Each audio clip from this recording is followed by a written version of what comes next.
To the CHGO Bears Podcast on this glorious Wednesday in Chicago. It's good to be back on a Wednesday show and not have some catastrophe hit that prevents me from being on the show this week.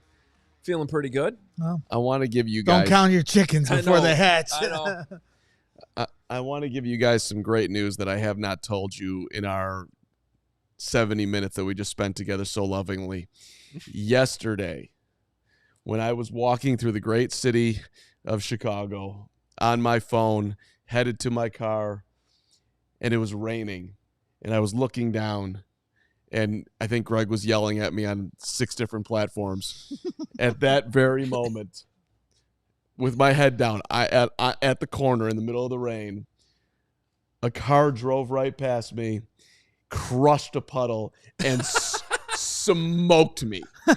Smoked. I mean, oh man, face, shirt, and like I'm on the corner, and there's other people on the corner who just saw me got smoked, and I know they all want to die and laugh. I'm in stunned silence as to what just happened. I partly thought it was Braggs that did it, and so my only recourse was to run across the street and act like I was in a hurry to go somewhere because I was so mortified and just in utter whatever. Oh. Wait, so, what intersection was this, and who do we know in the city of Chicago that can get us the camera footage? I Madison and something, and it was somebody's out to get the CHGO Bears team because Patrick Norton outside of Joe's on Weed Street, it was raining that day on Sunday as well, also got smoked by a car going through a puddle. It might have been the same person. I'm just telling you, smoked, like water dripping off my chin. It could have been McCankles. Frankles? Frankles McCankles. I think Frankles McCankles and our best friends on Twitter. It was either Edward Elric or Pizzatola, one of the two. It probably is Pizzatola. Now this, I really want to go into a deep dive on whether or not people who see a puddle coming do that on purpose or not. Because but you know, this is a Bear show. We'll get yelled at if we don't. Yeah, no, I just. But it is like one of those life. There's an Instagram reel I've seen where an Eagles fan did it. Like a Giants fan does it to an Eagles fan or something like that. It's pretty funny. But see, this is up there for me with, do you put your cart back in the cart corral in the parking lot? Or do you leave it there? Because that right there to me is the easiest test in the world on whether or not you're a good person or not. Right there. We learn right there. Wow, what an interesting way to break down a human being. Completely with you. It's the easiest test. Do you take the 2 seconds it takes to move the cart into the cart corral, or do you just leave it where you're at? Greg? Of course, I make my wife do it. Oh, man. Jenny definitely does that. Yeah. There's my leg. I know people are wondering why I'm wearing a White Sox jersey today. It's out of celebration. You know, we're going to set a record today. And that was an incredible win yesterday, Hoge. It was the worst win I've ever experienced. Why? Because it delayed the inevitable? I think this is like I had fans there literally booing when the Angels or when the White Sox scored the runs. I wasn't sell the team from start to finish. I wasn't watching last night, and but I find the whole thing fascinating. Like I hope they win 5 in a row. Let's go. It's a new low for Chicago sports. There's no question about it. Well, that's what I mean, and it is the reason why I'm wearing this jersey today is I have not been to a Sox game since opening day. Last night was probably the first game I've watched since opening day, and I really didn't watch it. I watched like the 9th inning when I heard it was close. And it was the first time the whole season where I was like, I kind of wish I was at the game right now. And I kind of want to go tonight. So I was you know what? This is a good excuse for the first time all season to break some one of my last remaining White Sox clothing items out of my closet and celebrate setting a record. And the fact that nobody wants that manager job. Well, when I was offered tickets for tonight 5 days ago, I should have said yes, but I didn't. I didn't because I thought I was playing tennis. But they moved me to last night, and then the guy that I played cheated, and it's not on my mind today. It's weird how many people cheat against you. Anyone else find that weird? Have I ever said anything about cheating? Yes. Well, then it's probably the same freaking guy. All right. Hey, there were press conferences at Halas Hall like an hour ago. Things were said. Coaches were. A coach was. Did the coach talking? You know, I did want to. Yeah, is Flus back to being Flusy Flus? You said that while we watched it. I think you nailed it. He looked stressed and.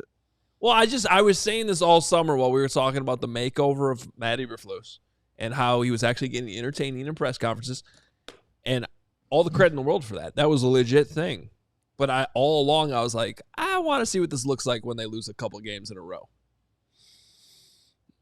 And we're here.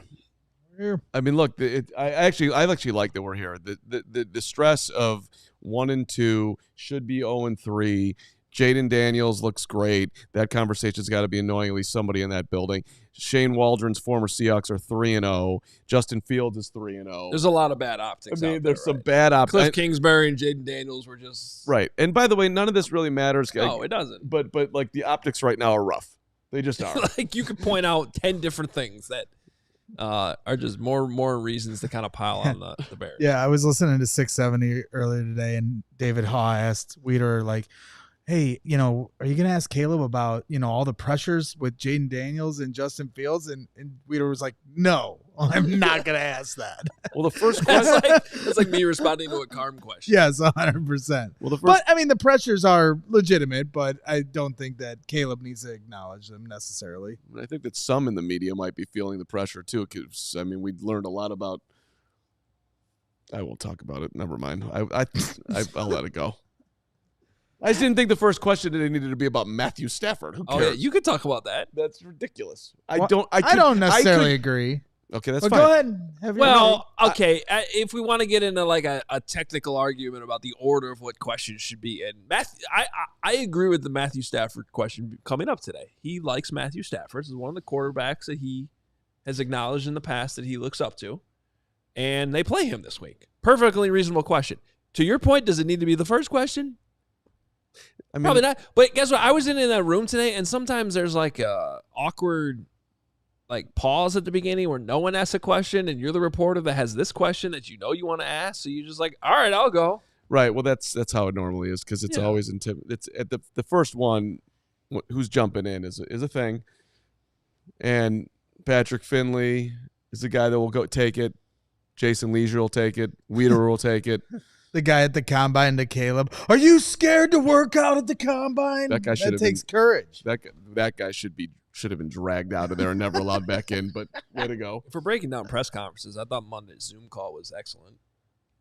Kind of just got right to the point. Yeah, but a rotation of 5 reporters asking questions. We just got bam, bam, in and out. Got the answers. It was good. Well, and then rewinding back to where you started this, look,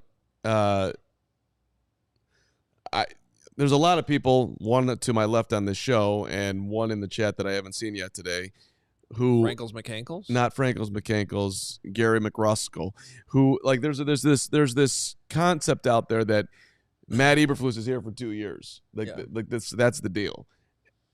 None of this thing goes super sideways, and to me, and I'm not saying it's going to. I think the Bears are going to do what everyone thought they were going to do, which is win somewhere between 7 and 10 games. Well, I think it's highly debatable that that's the healthiest approach to take, because the majority of this team is running back, no matter how this year turns out, is rolling into next year. Last year was more of a do or die scenario for Justin Fields, but this is the beginning of the Caleb Williams era. And one of the worst things you can do, outside of hamstringing him with an offensive coordinator that doesn't know what he's doing, is resetting an entire coaching staff 1 year into his development. So I am not, everybody keeps saying, are you going to change your mind and fire Eberflus? You said you weren't going to. You fired him 6 times last year. No, I'm going to hold serve on this. I should be allowed to change my opinion once the year is over. But at this point, no, the healthiest thing to do for Caleb Williams is to try to make sure that this thing, you see it all the way through for better or worse. There was some news, speaking of health, that we should talk about. So the good news, we'll start with that. Keenan Allen's supposed to practice today. I'm guessing he'll be limited on the injury report. But step in the right direction. Ian Rappaport added on Twitter that if all things go well, he should play this week. That's great. That's a good sign. And we heard from DJ Moore a little bit during his press conference about, the impact Keenan has on the field, how he kind of had to be the decoy last week and open things up for Rome, which was great. But ideally, you get Keenan back out there, and it's going to be a lot harder to, kind of guard. Is he going to play right tackle? Right. Yes. He will not play right tackle, though. Keenan Allen is a wide receiver. The right tackle situation is this. Darnell Wright has a back issue. We can get into some of that in a second, but it seemed like Flus was still optimistic that he can get back by Sunday. It's not off the table. He's tough. He plays through things. I wouldn't rule it out. Yeah, and Tevin was questionable last week and eventually played. Yeah, no, what was different about that was a thigh bruise. And that's one of those things that's like, back is, that doesn't feel good on Wednesday, but by Friday, you're probably good. By Sunday, you're definitely good. So back is a little bit trickier and can come and go based on the severity of it. So that's interesting. So the question now becomes, guys, the other part that was interesting, asked directly, is Karan Amagaji an option at right tackle if Darnell can't go? Flus said yes. So would you rather see Nate Davis at right guard and Matt Pryor at right tackle, or Matt Pryor at right guard and Karan Amagaji go from third-round pick to starting right away against the Rams? Yeah. My last option, if I was the Bears, would be Karan Amagaji right now. And I am rooting for Karan. I think Karan's a great guy, and we learned today that, well, we didn't learn it today, but Flus shouted out the fact that he's a super smart guy with the mentals and all the things. But there's no way that guy is ready to play right tackle in the NFL right now. That is super aggressive. You would assume that he isn't. I mean, even if he had never had an injury problem, he's a third-round pick that you'd want to develop slowly. But at the same time, we also don't know. Like, he's been hurt, and now he's been back. It's also, but we have, like, for me to say, no, there's no way I'd ever want to see him playing right tackle. That's just kind of saying it off a whim, not based off of any actual tangible evidence. Right. We didn't really get to see him practice in training camp. So this puts us in a tough spot. We have not seen this guy practice. The Bears have barely seen this guy practice. I'm going to go off of a question asked to Ryan Poles in his office on Hogan Johns about a month ago now. And that was right after we found out Karan was coming back to practice and what was reasonable for what he could contribute as a rookie.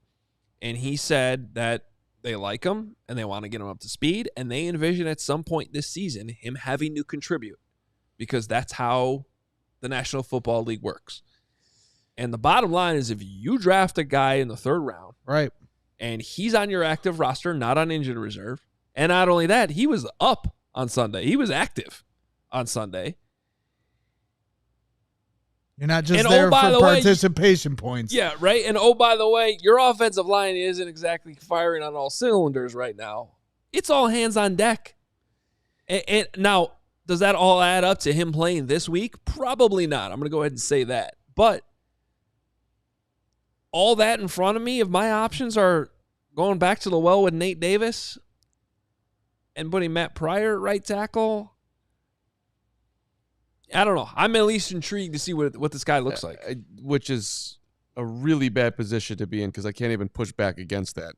Well, and go ahead. No, I'm sorry. Well, this is a different point, but just looking at the pick as a whole, the Bears thought that they were going to draft Braylon Trice, who went one pick in front to Atlanta.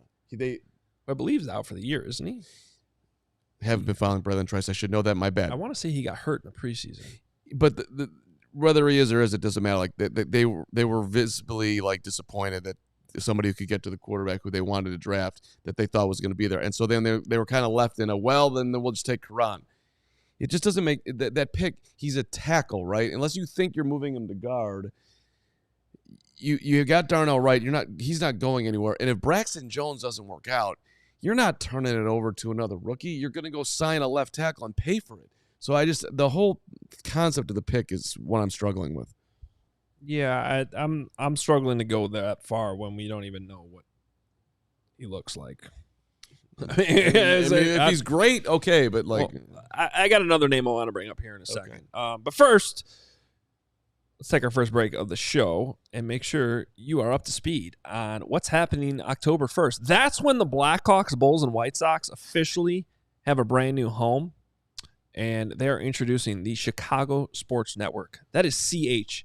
CHSN will broadcast more than 300 live games per year across the Blackhawks, Bulls, and White Sox, and will feature a full lineup of original Chicago-focused sports content.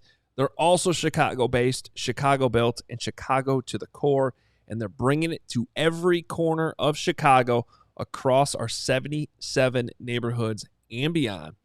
At CHSN, Chicago comes first. Visit chsn.com for more info on how to watch the Bulls, Hawks, and Sox games all season long. Gregory? Yes, sir. I'm sorry. I'm doing things. I apologize. It's called Z-Biotics. Yes, sir. Yes, sir. I forgot that you passed this responsibility. It's kind of amazing. Over at me. It was a very large conversation. I'm a little amazed by the surprise. Go ahead. And I have to tell you about this game-changing product I use before a night out with drinks. It's called pre-alcohol. Let's face it, after a night with drinks, I don't bounce back the next day like I used to. I have to make a choice. I can either have a great night or a great next day. That is until I found pre-alcohol. Let me tell you, if there's a surefire way to wake up feeling fresh after a night of drinking, it's with pre-alcohol. Z-Biotics pre-alcohol probiotic drink is the world's first genetically engineered probiotic. It was invented by PhD scientists like Mark Carman to tackle rough mornings after drinking. Here's how it works. When you drink, alcohol gets converted into a toxic byproduct in the gut. It's this byproduct, not dehydration, that's to blame for your rough next day. Pre-alcohol produces an enzyme to break this byproduct down. Just remember to make Z-Biotics your first drink of the night. Drink responsibly, and you'll feel your best tomorrow. So I kept hearing about pre-alcohol and wondered what it was actually like. Now that I've tried it, I believe the hype.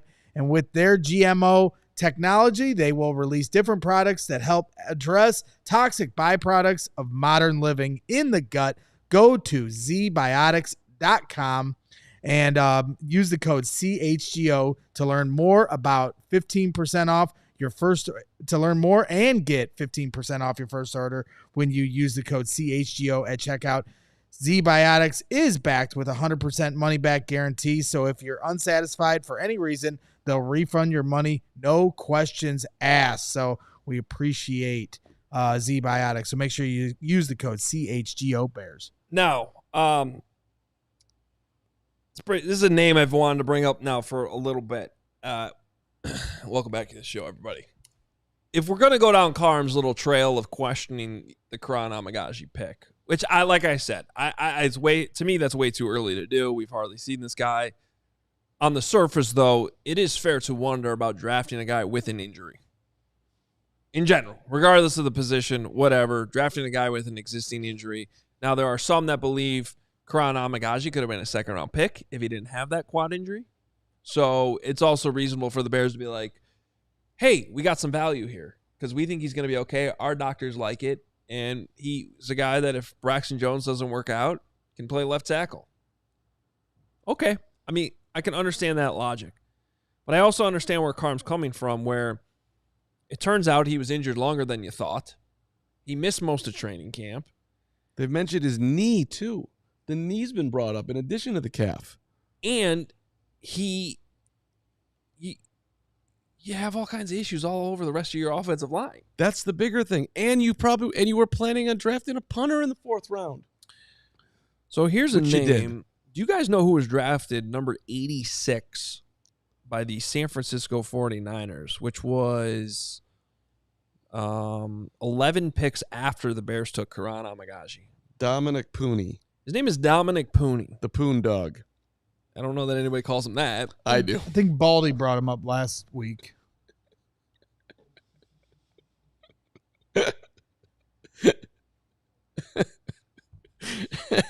I apologize. No, I don't. I do. I'm sorry. This is a professional show.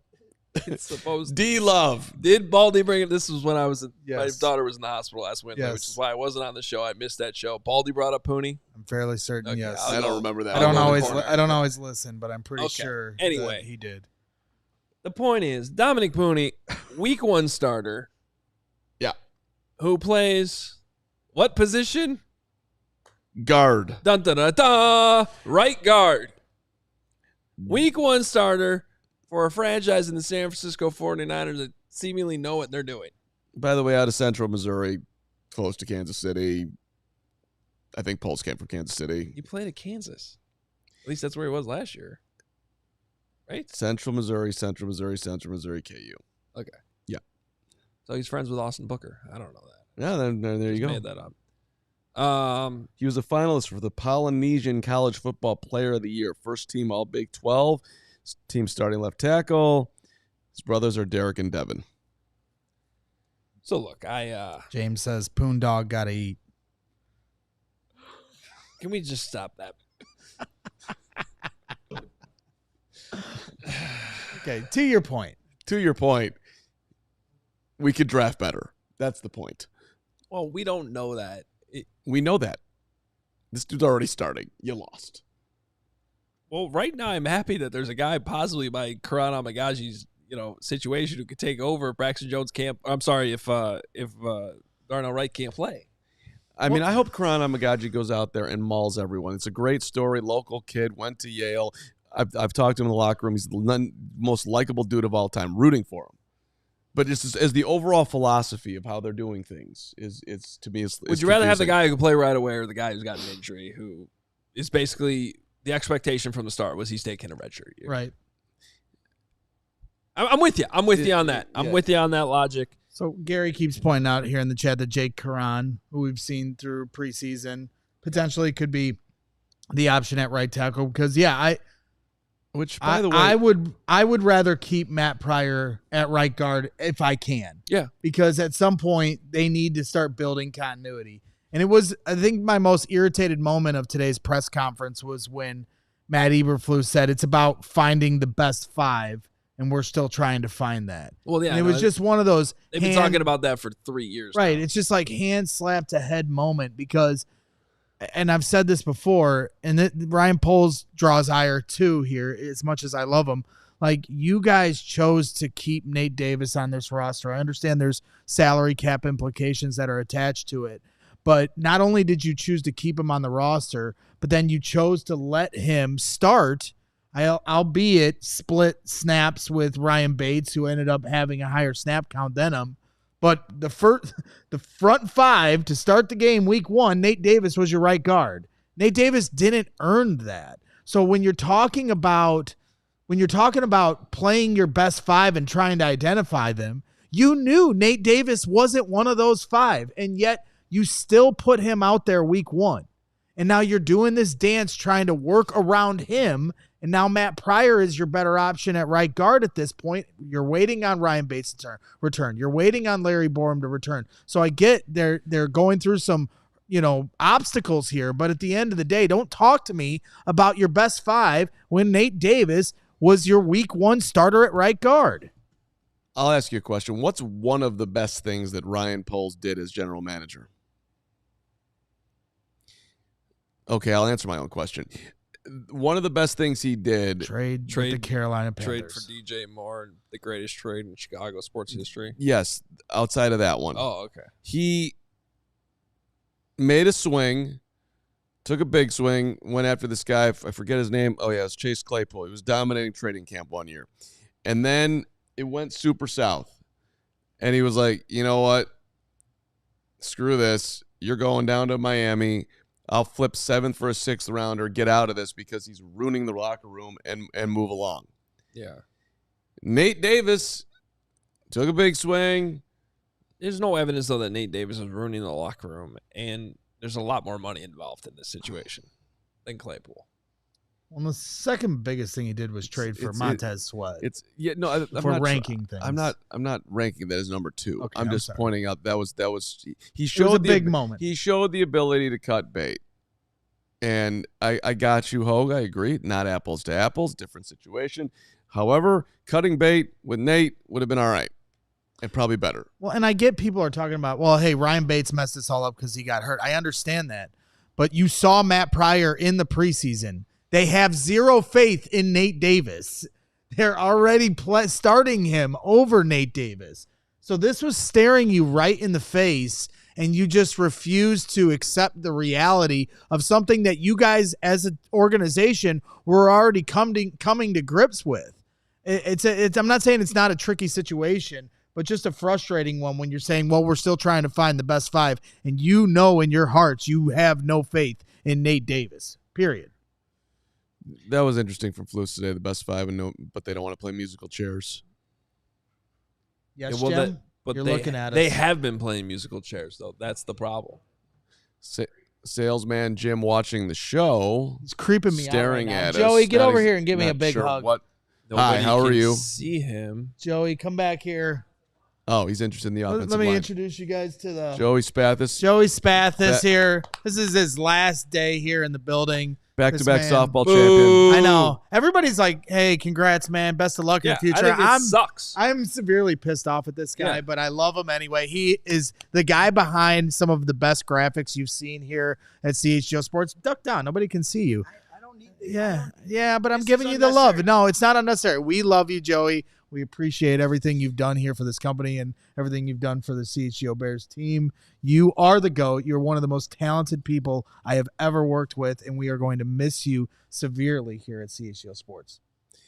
That was very nice. That was also awesome. keep in mind that he was a bricklayer. So yeah, he hasn't worked with anyone. Amazing handshake. Yes, sir. He's been here for 5 seconds. You guys are all the best. He's worked with me and Hoge. This is the best Bears coverage in the city.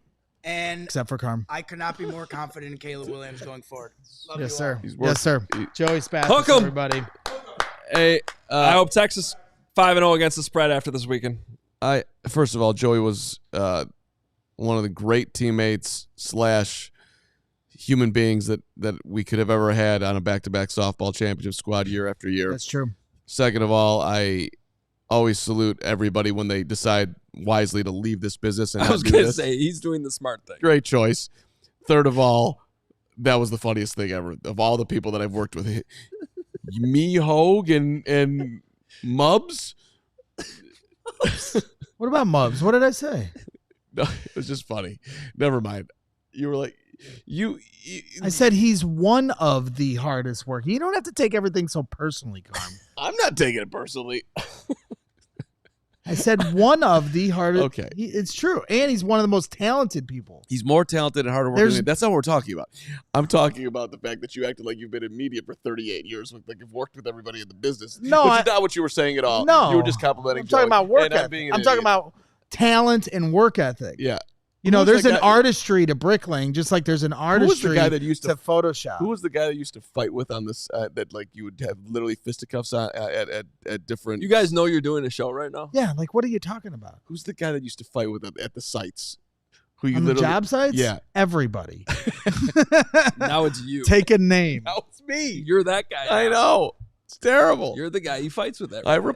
I replaced Rocco. Rocco. Who was the main guy though there was some dude that you told me about? I read whatever. He should be shouted out some other time. Shut up, Doug Dyer. Get out of here. Doug Dyer. Welcome back. Doug Dyer out of nowhere. I miss Doug Dyer. I didn't. All right, Baldy's coming up. We're Charlie back on wants track. me to reel you guys in. Both of you. I have done nothing but give a good coworker props. Carm is getting us off the tracks. So shut up, chat. Both of you have laptops in front of you. We have an ad break coming up. The rundown says that is you together. I'm ready this time. Doing an ad. That's good. Just to wrap up that last segment, I am actually with Gary. Jake Curhan, he should play this week over Carman. 4th year in the league. He had one of the greatest stats I've ever read, which was the dude allowed 1 penalty all season long. I'm willing to see that guy. Speaking of, let's move along to one of our fine sponsors who has supported us a ton, and you know him, you love him, our friends at ComEd. And yes, he Hoge. still doesn't have the read up. Yes, Hoge. It's unbelievable. I don't need the read up. I haven't memorized. It seems like you do. I can look at you and tell you that it's getting easier for businesses to switch to electric vehicles. That's something we can all get behind, Gregory, for the health of the planet and for the well-being of all of us who share it. You bet your sweet bipperoonie. The electric grid is evolving to meet your cleaner energy needs as we all move with confidence towards an electric tomorrow. Whether you have one delivery van or a whole fleet of shipping trucks, ComEd can help guide you to make the changes that make sense. So what should business owners do? They should go to ComEd.com/clean to learn more about the resources, fleet rebates, and infrastructure incentives available to help businesses go electric. If you own a business, don't wait. Start making your plan today to switch to electric vehicles. Good for business, good for the planet, good for all of us. Go to ComEd.com/clean. Did you say ComEd.com/clean? Yes, I did. Go now and see how going electric connects us to a better way of doing business and a better future for generations to come. And let me tell you something there, Adam Hoge. You're fired up for your Shady Rays. I am fired up for my Shady Rays because you want to get ready for the fall season ahead with quality shades built to last. And our friends at Shady Rays have you covered with premium polarized shades that won't break the bank. Shady Rays is an independent sunglass company offering a world-class product rated 5 stars by over 300,000 people. Their shades have durable frames and crystal clear optics, making them the perfect choice for all outdoor adventures or indoors, like doing a show right now on CHGO, rocking the Shady Rays. They have hundreds of options to choose from, so you're bound to find the perfect pair to match your style. Style I found that I love to wear. I wish I had brought them up for my car right now because I wore them all the way in my commute into the city today. Pretty much wear Shady Rays all the time, whether I'm driving, whether I'm coaching, whether I'm sleeping. Sometimes I like to wear them while I'm sleeping. You guys wear Shady Rays while you're sleeping? No, I don't. Okay. I'm not an idiot. Okay. Well, if you're unlike Braggs or just in general, you can.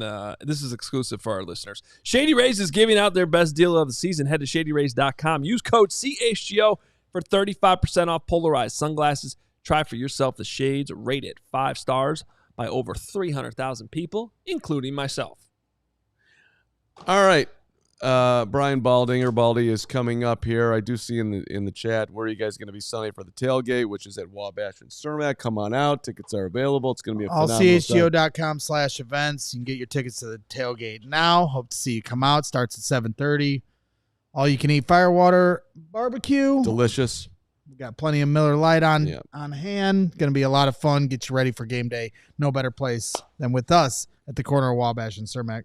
So as we wait for Baldy, do you have an angle you want to take other than what I'm about to do? Well, we really didn't talk about, anything we took from like Caleb or DJ in terms of the offense. I don't know if there was any overriding thoughts, but we also have Baldy jumping in. Yeah, we do, and we can get to Caleb, and I also want to get to just we'll be talking with Nick, too, who was at the press conferences, get his thoughts on it. Okay. That sounds lovely. You're lovely. Baldy's looking lovely. Look at him. Styled up. What's up, guys? Look at man. Looking svelte. Is that Don Johnson? Well, I don't know what's that, but it's a busy Wednesday, man. Sometimes you gotta do some things you don't really want to do. This will all fall apart in a couple of minutes here. So, anyways, it's TV Wednesday, so we got to do some stuff. Well, this show's been falling apart for the last 15 minutes. So disagree. Welcome to the meltdown. All right. I wanted to start on the defensive side of the ball with you. I saw you had a pretty awesome breakdown on Jack Sanborn, which I encourage people to go check out. We've talked about Sanborn before. My question to you is, like, sort of philosophically, you got a guy who we like to say on this show that every time that guy's on the field, something good happens. Yet he's only on the field for 8 snaps. And I get it because he's your Sam backer. Everybody's in nickel now. It's I don't necessarily know what the solution is, but how do you attack that in today's day of football where you got a guy like that who's seemingly has just good things follow him because he's got a nose for the football, and yet he's not on the field a lot. I know, but I mean, he's out there on goal line defense, short yardage, 3 tight ends. That's his role right now. I mean, if something happens to Edmonds or Edwards, he's on the field. So he's a depth player in their nickel look. He's their third linebacker, in their goal line short yardage looks. Indianapolis plays a lot of 3 tight ends. It gets them on the field. But that's it right now. But it's a shame because, what are you? I don't think you're going to take Edmonds or Edwards off, but that's kind of what it requires in order to do it. Just because of matchups, teams are in 3 wide receiver personnel. I mean, somebody's got to cover one of those guys, and presumably you'd rather have Kyler Gordon cover him, than to have the Sandman cover him. So I think that's just the dilemma when we're talking about a player like that. Baldy, what's your thoughts on what you saw from Caleb specifically last week? Would you call a major step forward? Like some people are saying, a little bit of empty yards, which I think is a little bit ridiculous. I mean, the dude threw for 363. Let's give him some credit. But at the same time, obviously there's room for improvement. There is. I mean, look, you're asking him to drop back almost 60 times last week in a game that really didn't get out of hand. They can't run the ball. And so their better option is just put it in Caleb's hands right now. He let a couple get away. I mean, Jones got a few on him. One was, I think, a poor throw. But, the protection's breaking down. He's like, I don't understand the offense. I don't pretend to understand it. I don't think the routes marry what he's looking to do. Like, it's just confusing to me. So he's in the middle of it. I mean, we've seen offenses in this league up in Green Bay. The offense fits the quarterback. I'm not sure what they're trying to do because the routes are far too deep. I don't care if it's 3rd and 8. Like, somebody's got to be it. We've talked about this before. But I thought for what they're asking him to do behind an offense line that's not playing real well, I thought he did the best he could do. And it's an improvement. He got touchdowns. He got the ball to Odunze. You saw some play action, deep shots. It's about time they took some. That's encouraging, I think. Yeah, well, you had 92 total plays. I think it was 63 dropbacks, and then I think it was 52 total passes. Yeah. So clearly the run game needs to get in the action and help support this quarterback. Quarterback certainly has responsibility to the run game as well, but Roschon Johnson came into the fold and made some plays. How much would you be considering? You pay all this money to DeAndre Swift, but how much would you be considering starting to give Roschon Johnson some more looks? I'm giving it to the guy who gets hot. I don't care what his name is. Honestly, I'm giving it to whatever guy looks like he's popping a few runs. He's got a good, because every running back, I don't care if we go back to, to Sweetness or, I don't really care. There's always a dance between the running back and the line, and backs see things different with the line. The line sees things different with different backs. And so whoever's seen it better, like, that's who I would go to.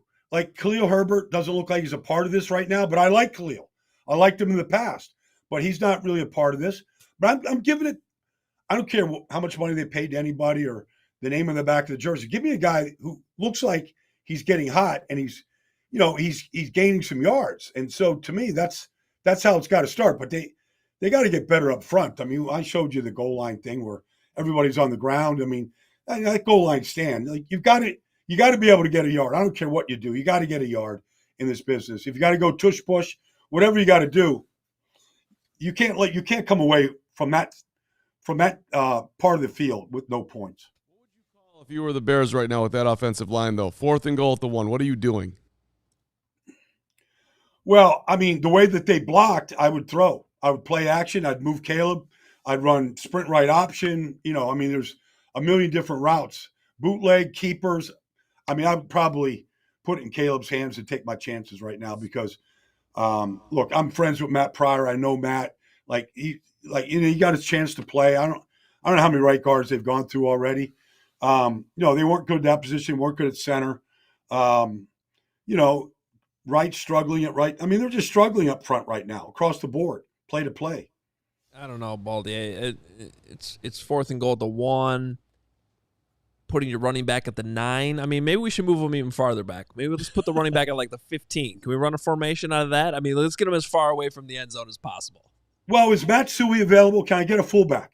Can I get somebody that's going to be a lead blocker here?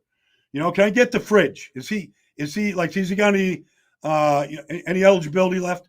Give me the Fridge. Just give me somebody that can be a lead blocker. A real fullback. Or, honestly, giving a defensive lineman who could actually hold on to the ball in that situation would have been better than what they did. And I'm not even kidding, because a few years ago they gave Akeem Hicks a couple carries. I remember that.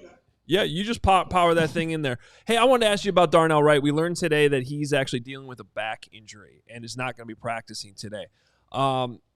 It's probably impossible for us to know like how much that's been limiting him, if it even was an issue before Sunday.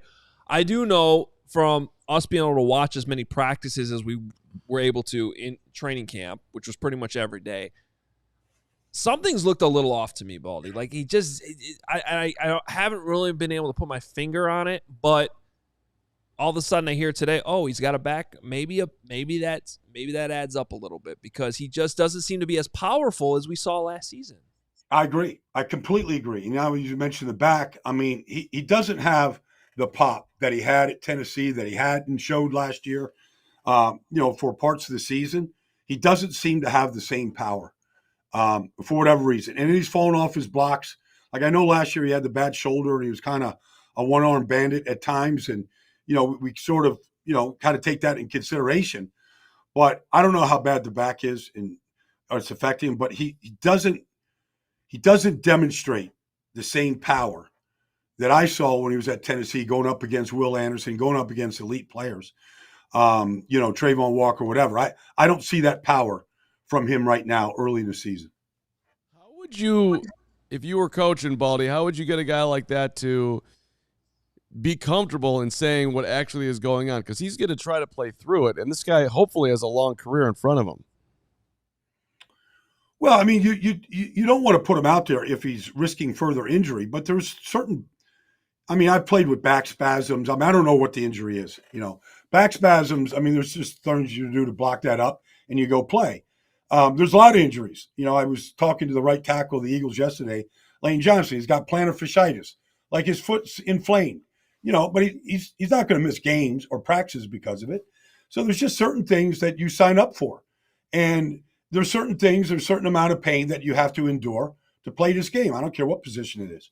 And so, but if it's also at the point of risking further injury, then you have to be smart about it, because it's early in the season and he's a young player.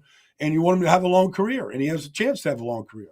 But you don't want to do any further damage, which might lead to, surgery or further injury. So that's just something they have to weigh as an organization, and he has to weigh as a player. But if it's manageable and it's just a pain tolerance, then, there's things that you could do to handle that. I guess somebody that's drawn a lot of ire from fans and questions from the media is Chris Morgan, the offensive line, in the run game coordinator, offensive line coach. He gets promoted to run game coordinator. He rolls over from a offensive coaching staff that got wiped out last year.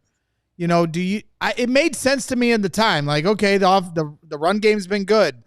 Continue that momentum on. But is there some kind of disconnect between Chris Morgan and Shane Waldron, where Shane didn't necessarily pick his offensive line coach? I don't know. I don't know what kind of internal battles there are. Chris Morgan's been a quality offensive line coach wherever he's been in this business. So, I think his resume speaks for itself. Now, between Shane and him, I hope they're getting along. That's the most important coach on your staff is your offensive line coach. He's presumably developing players, installing a scheme, and then when things are broken like they were for much of Sunday against the Colts, and that's without their best defensive player, DeForest Buckner, you got to be able to fix things on the sideline. And that's the job of that important coach.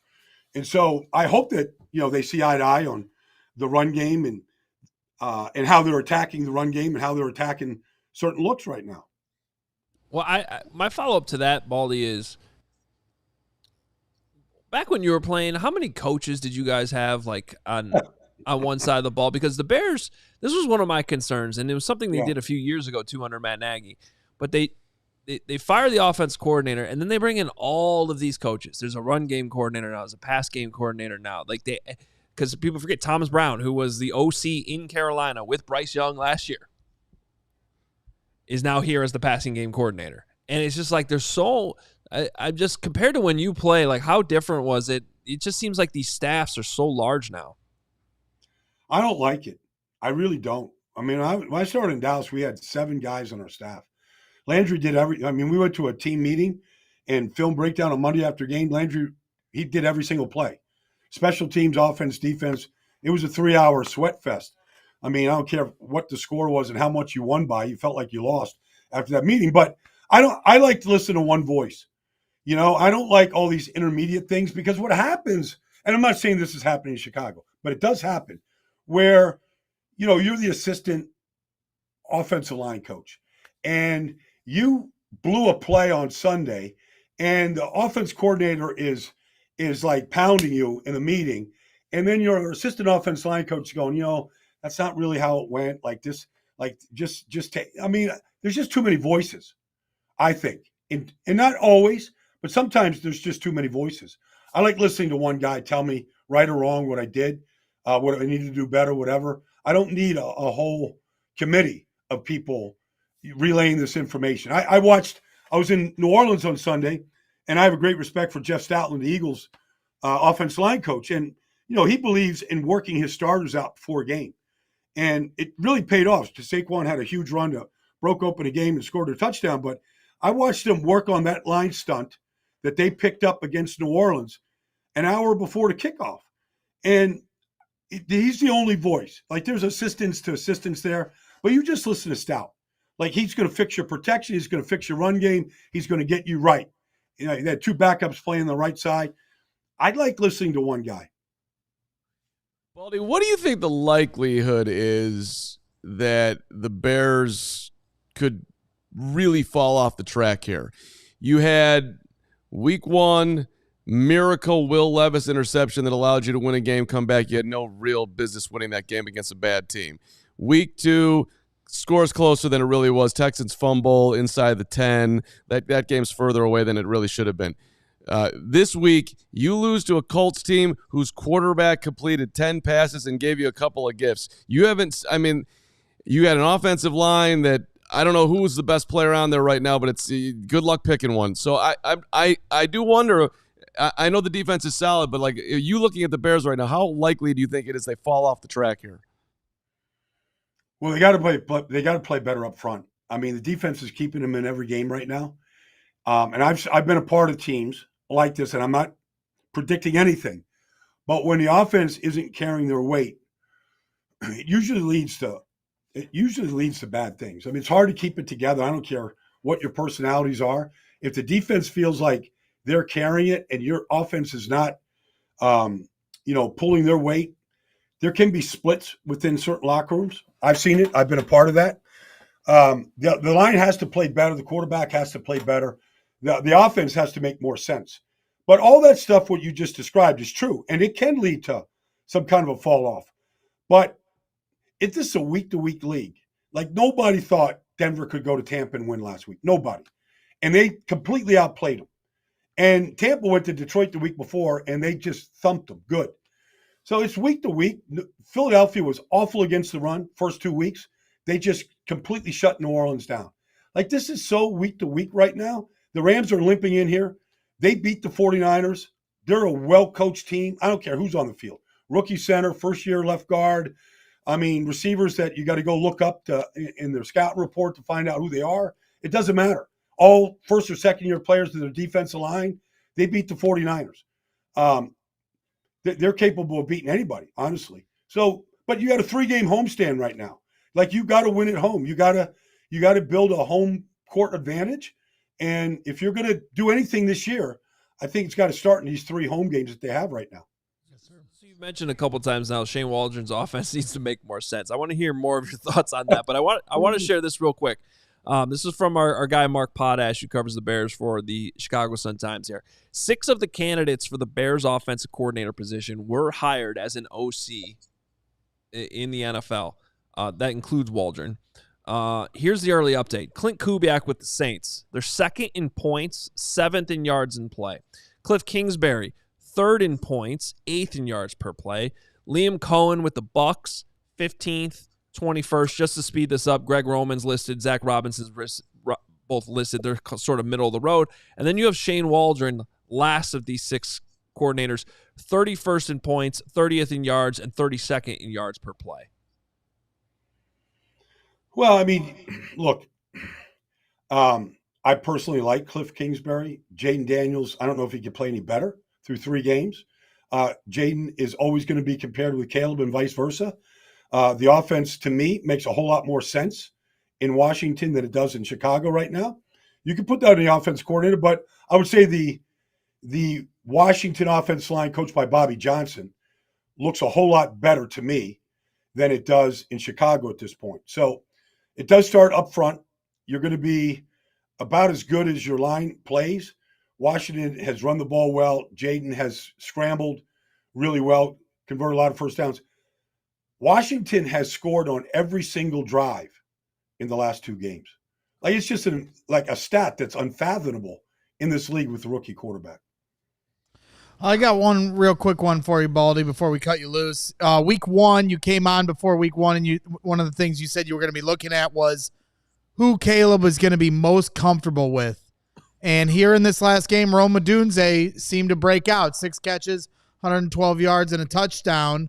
And I know it's early, and this isn't a slight on DJ Moore's ability, but more of an acknowledgement of Rome Odunze's ability. Do you think that it's already trending towards an area where this is his go-to guy and he's wide receiver 1 in the not-too-distant future? Well, I mean, if you look at that first throw to DJ Moore, I mean, DJ's running a go route, and Caleb's throwing a conversion route to the back shoulder, and the ball ends up 10 yards out of bounds. Like that, I don't know how that happens, honestly, at this stage. I have no idea how that can happen. I mean, it's either or, but you that just can't be a long incompletion. I don't know if a Rome is ready. I know Rome is going to, like Malik Neighbors, Marvin Harrison, like those guys already are the number ones by far. Rome was right in that category with those 3 guys. You could have flipped them all up on any given day and say Rome's the best, Malik's the best. But I know Malik and Marvin already are the best in their teams. It's not even close. And I don't think that Rome's that far away. He might need a few more games. But to your question, if Rome becomes the go-to guy, it won't surprise me at all. Right. Baldy, great stuff. You look fantastic. I know that not necessarily what you wear when you're not on TV, but we like TV, Baldy. All right, man. All right. Well, this is going to end. It's going to end pretty soon here. So, look, the Rams. Let me just say this to you guys. Okay.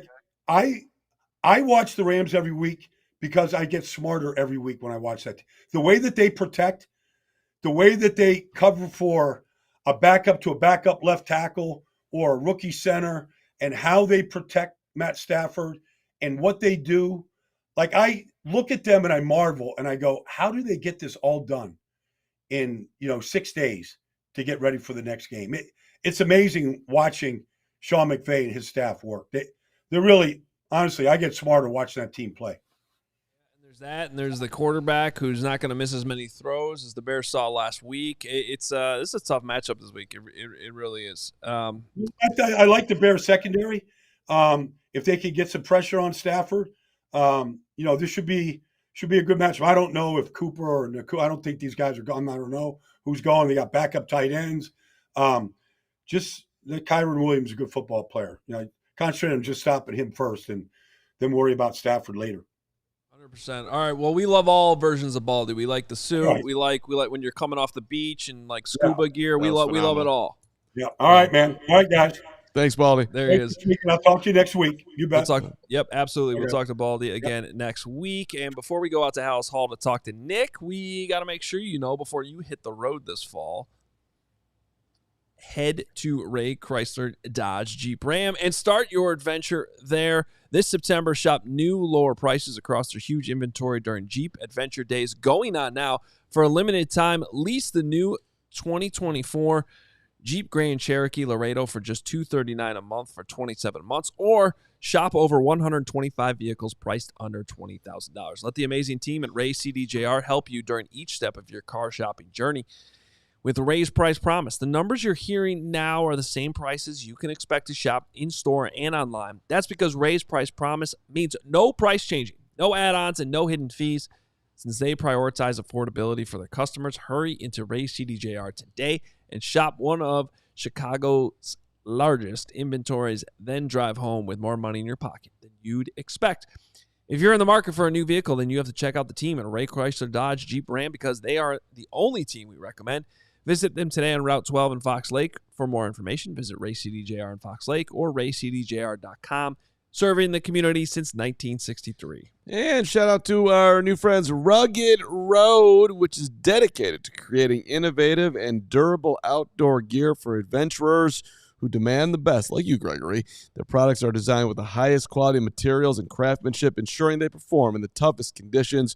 Whether you're on land or water, Rugged Road gear is built to accompany you on every adventure. One of the unique features of Rugged Road coolers is their ability to always float upright. So if you're going on a float trip, think about the nice cooler from Rugged Road. Yeah. It's a great look. I love you on a float. And by the way, unlike other heavy-duty coolers, Rugged Road coolers, incredibly light, making them easy to transport on any trip without compromising performance. This is the good stuff.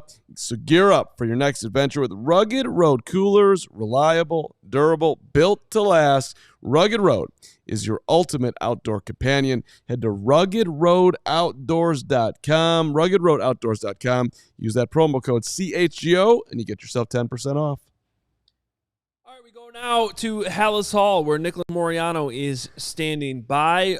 Been a busy day there. Got Matt Eberflus talking, Caleb Williams talking, DJ Moore talking, and the locker room, as well as practice underway. Nick, where do we start? What do we need to know? Let's start with Caleb Williams, you guys. And, Baldy made the comment that he gets smarter watching the Rams. I wonder how he feels about watching Shane Waldron in the Bears offense, but we'll leave that for a little bit later.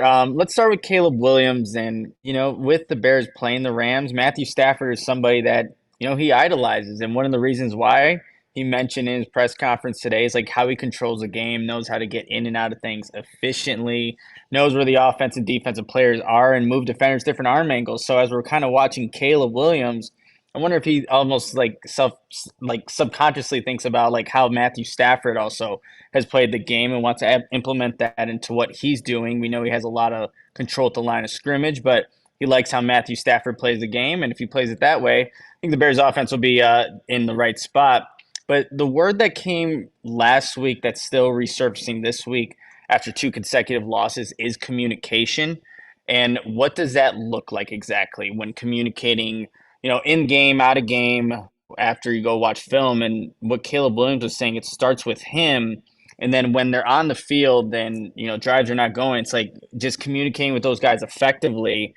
But it's also communicating what the team runs well. And I found that interesting when Caleb brought that up. Like, you want to run things that are really comfy is the word that he used. He wants to run things that are comfy. And so with that, Shane Waldron and Caleb actually had a conversation about what that kind of means. And, Caleb was asked, did Shane ask for your input on that? Like, what do you feel like is comfy? And Caleb said that, after this past game, they had a more in-depth conversation about what those concepts, those plays could be that are more comfortable for the personnel that they have. And I think that's going to be something that hopefully helps this offense, because obviously we know that there are some things that have not gone right for the Bears offensively this season after 3 games. That's interesting, because that definitely caught my ear at one point where Caleb said that going to the sidelines in the right way of communicating stood out to me, because there was a clip that was making its rounds and it caught my attention during the television broadcast where Caleb comes off the field after a 3rd and 4 where he overthrows Rome Odunze on the left side. It seems like Caleb just missed the throw, but he comes off the field yelling at, I believe, Kerry Joseph, and it looks like he says to him, "What are we doing?" That's I'm no expert lip reader, but it did feel like he said that to him. So it's interesting to hear him talk about that they're going deeper into the communication levels, with how they're going to get on the same page. Go ahead, Carm. I'm sorry. No. Yeah, but you know what this all comes down to, and this was what Baldy was talking about too. Yeah, I know I say this every year, but there's no such thing as a good offensive coordinator with a bad offensive line. True. Which you can't call plays unless guys are blocking. So it's a great point Baldy just brought up. It's like, yeah, Cliff Kingsbury, Jaden Daniels, their offensive line's been great. Well, and Nick, what was your read on that with the announcement that Darnell Wright's got a back issue and, Flus saying things like he doesn't want to be playing musical chairs, but he's looking for his best 5? Yeah, no, I mean, I do truly believe that he is still looking for his best 5. And, Matt Pryor was a guy that got brought up as somebody that obviously played last game and starting for Nate Davis. And he was asked, did you see enough from Matt Pryor to keep him at right guard? And Matt Eberflus said, we thought Pryor did a nice job, firm pocket, nice job blocking at times. And if you watch the film completely, obviously there were some plays that Matt Pryor had that he wishes he had back. There was a twist that he didn't pick up. One of the sacks you can credit to Pryor. But they're going to see how that goes with the injury to Darnell Wright. But that maybe creates, opportunities for guys like Karan Amagaji, who Matt Eberflus was saying is looking really good, is, one of the options there at the tackle spot. But obviously Matt Pryor does have some flexibility as well going from guard to tackle. So they're going to monitor that and see how, Darnell Wright does this week with that back injury. Question for you guys. Do you know which Indianapolis Colt got the sack and beat Matt Pryor on that one sack that was credited to Pryor? No, is it from Northwestern? Yeah. Oh.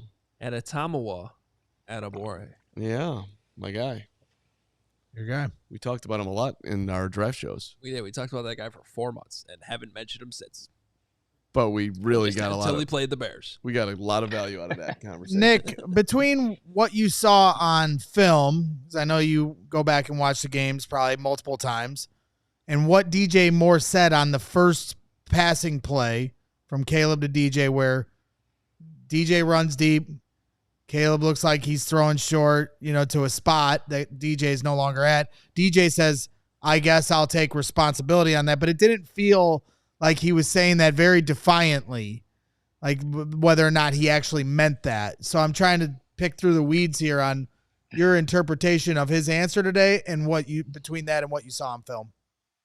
Well, Greg, that would be a great question for our guy Patrick Norton, because I was in the locker room during DJ's press conference, but I'll have to go back and watch it to see exactly. But again, there was miscommunication. I think that, that's been something that we've seen a couple, obviously, through the first 3 games. There's been miscommunication, not from just DJ, but even when you go back and watch the film, there are a couple of screenplays that DeAndre Swift, they had it blocked up, but for whatever reason, Swift wasn't exactly where Caleb needed him to be on these short passes. And again, things that need to get cleaned up. But one of the things that Matt Eberflus was asked about, is there some type of overhaul in need here? And he didn't want to go that far. He wanted to more so just say you got to work back on, again, cleaning up those fundamentals. Again, communication was brought up a lot in today's press conference, like it was last week. So I think it's just cleaning up some of the things offensively, and then hopefully you don't see as many of those miscues on offense. I'll back Braggs up on the fact that was my reaction watching that live was, I fully believe DJ Moore's taking the blame on that one. However, it does match with what I'm watching on tape, which is what the corner has inside leverage on him. The stop route makes more sense to me there than continuing to go. So I understand why Caleb threw it there. Now, here's what I like DJ Moore's answer regardless. Okay, either it was DJ Moore's fault, which means the rookie quarterback was right. That's probably good. Take that. Yeah. Or the rookie quarterback was wrong, and DJ Moore is being a very good veteran and captain taking the blame for him. Win-win. So I feel like either way, it might be a little bit of a spin zone there, but because it's the greatest miscommunication in Bears football history. The preference would be second play of the game. Let's just if we're ranking the miscommunications the Bears are having right now, that was the best. That was a really good one. Nick, what do you got on Roschon Johnson? Yeah, one of the things that he was asked about just when talking with the media today is, again, what is going on with the run game? And here's what he had to say, just paraphrasing his words here. You have to stay true to our reads, Don't do anything outside of what we're taught. Don't get outside of the technique. Got to keep knocking it forward, and it'll pop. And guys, like, we watch this rushing attack, and there's still plays where offensive linemen are getting out to block, but for whatever reason, they're just not putting hands on guys. And I don't know what the main cause of that is, but they do just have to go back to super basic, like block somebody, put hands on somebody, get in front of somebody.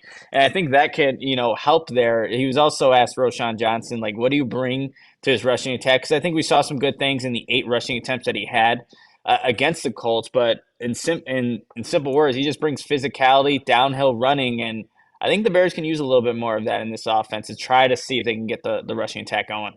A quick memo to Roschon. You can branch out from the things the Bears have taught you. Go ahead. Also, the reason I laughed was because I think we should just go around the whole locker room, just asking every player on offense, what's going on here? Right. Why is this happening to me? Let's get Emma with me, and I'll go around the microphone, and I'll go around the locker room and ask those questions. What's going on with your offense? All right. Nick, you got another Die Hard article coming up here?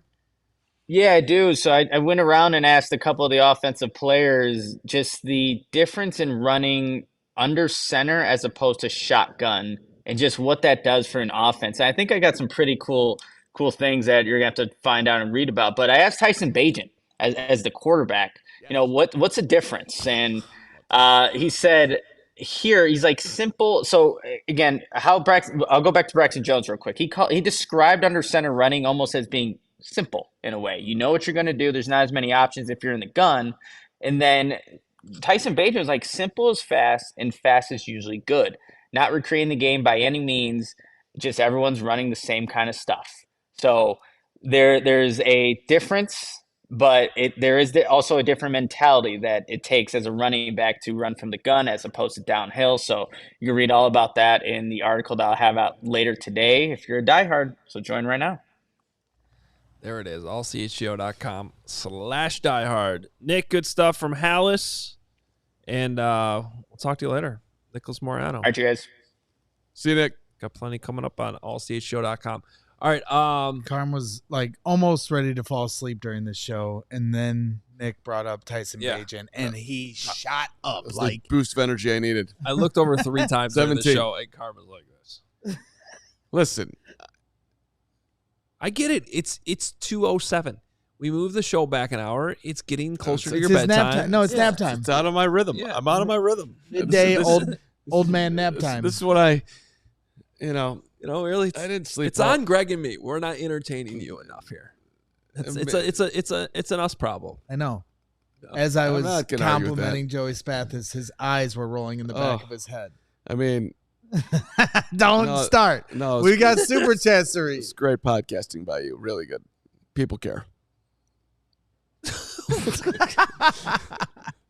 Why are you sitting so far over in your chair? Sit in the middle of your chair. He doesn't want to be near you. I don't. He's leaning towards the other thing that I've noticed? You weren't here last week when I pointed this out, but every day the back of his belly sticks out of his shirt.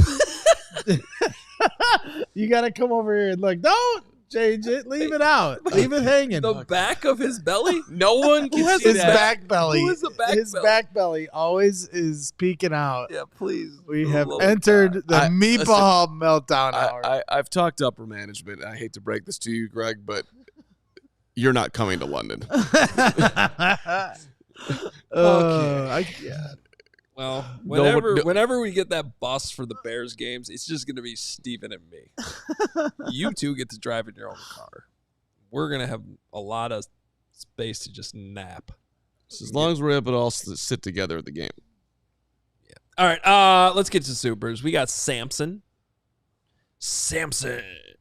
Anybody get that reference? Somebody in the chat will. I'll leave it up to them. Samson Goudreau? It's Samsonite. I was way off. Did you not get that reference? No. That's from Dumb and Dumber. Swami. Which is what I'm sitting next to. Swanson. Easy. It's Samsonite. Don't lump me in with this lump. Bear down, gentlemen. Here's what really scares me. This team's inability to make the necessary obvious moves before it's too late. If Waldron and Flus can't figure this out, you have to move on and not waste this team's time. The chat is getting your reference correct. Carm also wouldn't be able to get that one either. I want to talk to Samson. Yeah. Mine was from Fusion Frenzy. Okay, so nobody knows. So, yes, then you're right. Nobody would have been able to guess. Because what did you just say? Did you guys ever see Fusion Frenzy? It's an old game on Xbox. Fusion Frenzy. Literally, no one would have gotten whatever nerd thing just came out of your mouth. Have you guys ever seen? Nick would. Nick would. Although, actually, that was probably before his time, so he probably wouldn't. I was watching Casablanca last night. I'm sure you were. That's enough. After your 3-hour afternoon nap, you put some Casablanca on? Then on the waterfront, and then I put on Matlock. I love how in the chat to your Fusion loser game, Pokemon Profit, great game. I'm not a nerd. Listen, Pokemon First Profit. of all, Fusion Frenzy is a great game, and everybody's agreeing with me in that with that in the chat. Johnny DeVivo, 1999. Thank you, Johnny. You didn't have a comment, but I'll make one. You might have had one. Carm is great.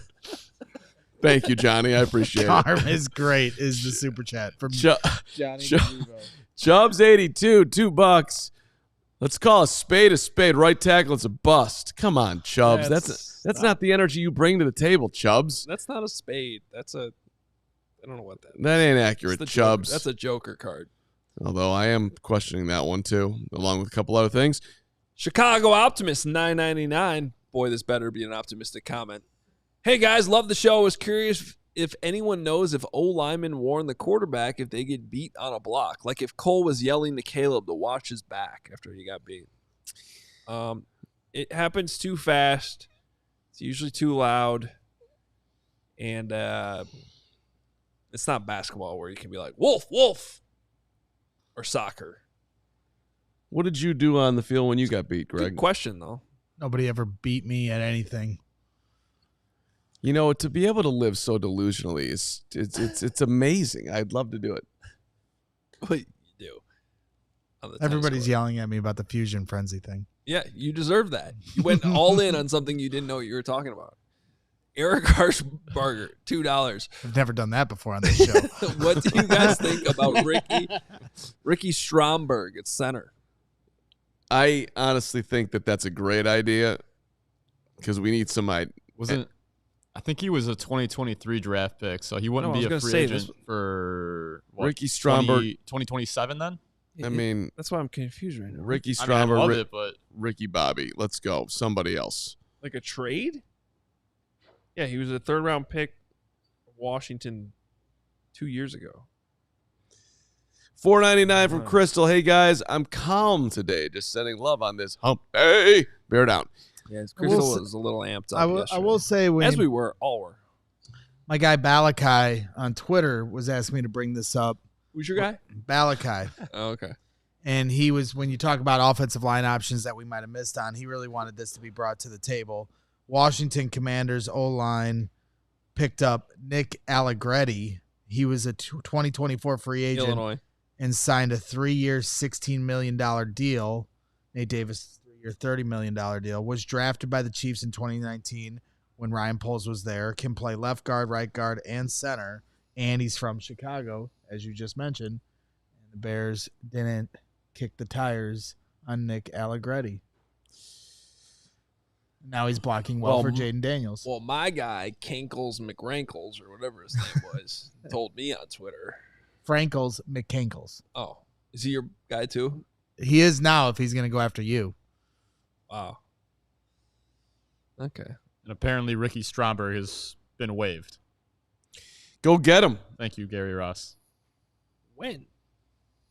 This was a few September weeks ago. 3rd. Yeah, a few weeks ago he was waived. Oh, yeah, I guess so. That's interesting. Well, is it? Yes. Because every player who's it's more interesting on than, the street yeah, is somebody that future Bear people in the chat and Twitter would like the Bears to say. Why just who just said it? James. You kept Doug Kramer around here for nearly a decade now. I know. Might just throw him in there. I don't care if he's 4'9" and 145 pounds. Let's go. Yeah. Kramer. What could go wrong? All right. Cornell Bryant, $4.99. After witnessing the last 48 hours, I wish Caleb would have pulled an Eli. No, I'm not even going to read the rest of that. And, yeah, I'll read the rest. I wish Caleb would have pulled an Eli and said, screw Mark Carman. I'm never coming here. All right. Listen, I had a great time today. You guys were both amazing. Thank you to the chat. Thank you to Steven producing. Joey Spathis, you are going to be missed, but I'm going to follow you everywhere you go, so you're not going anywhere, buddy. Go Angels. And let's break this record. I love it. Tomorrow I'll be at Halas. These guys will be here. I will join them from Halas. We will cover whatever's going on there. Bears are back. We're going to beat the Rams this week. Everybody. I think I might pick the Bears every game the rest of the season. I'm already 3 weeks in. I might as well just keep going. Well, you picked them to beat the Texans. Yeah. Well. And make sure I'm sorry. Everybody's still hanging out. If you made it through all that nonsense, you can hit the like button for us. We'd appreciate it. And if you do that, then I won't yell at you tomorrow. Because I know I've yelled at the chat a few times today. I called a few people nerds. Check out the new 85 collection as well. Check out the new 85 collection. Get your tailgate tickets at allchgo.com/events. Very happy the sun is out today, so none of you, whoever was the one who splashed me yesterday. I'm going to try to mow my lawn. Whoever that person was, if we can find them or find video evidence, please, if you have any connections. What was the cross streets, Madison and something? You don't know where you were standing? I was in the middle of I'm not sure what that. Whoever is that Racine that's angles up. Okay, yeah, Racine. Let me say this. Like right outside our studio, you didn't know where you were. Let me say this. I don't know on the other side of that corner. Every person that sees Mark Carman out, if you see him out and it's raining and there's a puddle and you splash him and give me video evidence of this, I will buy you a free shirt from our locker every single time all of you do this. HR.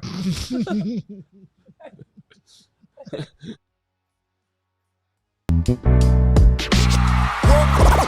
all silly like the mayor.